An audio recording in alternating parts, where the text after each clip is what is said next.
नमस्कार। समाधान चैनल माध्यम रे आव एक समस्या संबंध में आलोचना करवा। आलोचनाटी आपण मानकु पसंद लगिले निहाती गोटे शेयर करेंगे। समस्याटी है केन्दुझर जिला हरिचंदनपुर ब्लॉक ब्राह्मणीपाड़ पंचम साही निकट में मुख्य रास्ता रो पोल संबंध में देखंतु आमे वीडियो माध्यम रे आपन को देखैबु एई पोलटीर जो पाखरे थिबा माटी गुड़िक बा साइड रे थिबा माटी गुड़िक केमिति पानी खाइकी खालो हो जाइछि, माटी खसी जाइछि एवं माटी खसी जाई पिचु मध्य खाई जाइछि। यह होउछि पोलटीर अवस्था देखंतु।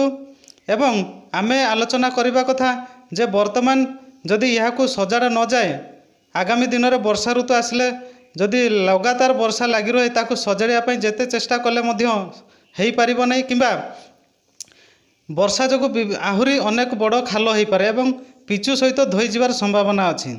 आपण मैंने जानी पारुथिबे बा जानी थिबे भी एई रास्ता दे हजार हजार टिपर किंबा ट्रक लुहा पत्थर नेकी विभिन्न जगह को जाइए एवं एइथिरु ही राजकोष को कोटी कोटी टंका जाइए। किंतु समस्ते एई रास्ता दे विभिन्न अधिकारी जिबा आसिबा करुथिले मध्य याकू देखि अणदेखा करिला भलिया रहउचंती। जानिबा कथा आगामी दिन में एई पोल विभिन्न दुर्घटना शिकार होई पारे, एथारे विभिन्न प्रकार समस्या उपजी पारे।